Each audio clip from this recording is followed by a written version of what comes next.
Hey everybody, what is going on? I hope you guys are all doing well, and welcome to another tutorial video. In this video, I'll be explaining to you guys how you can create an Amazon seller account, so let's get right into it. Now, the first thing you're going to need to do is you're going to need to go onto your Amazon homepage, and I'm not sure if you already need an account for this or not.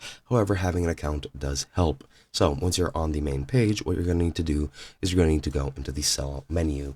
Here, you're going to see this here prompt where it's going to prompt you to sign up and prompt you to create your Amazon seller account. So what you're going to do is you're just going to click on sign up. So once you click on sign up, you'll be prompted to enter your account password, at least on the account that you're currently in. Now, for some reason, it's not gonna, take my password for some odd reason. Might be because I'm mistyping it. However, I'm pretty sure I am not. So I'm not sure why it's okay. It works now magically. And what you're going to need to do, you're going to add two-step verification by adding your mobile number. You're going to need to enter other information that I do not currently have, such as your tax information, your address, etc., etc. Pretty much everything that is needed for you to register yourself as a seller.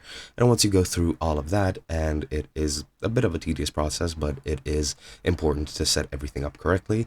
Once you create that, you'll have your Amazon seller account set up and good to go. So you're pretty much set. And then you can actually start listing your products and selling on Amazon as per your wishes.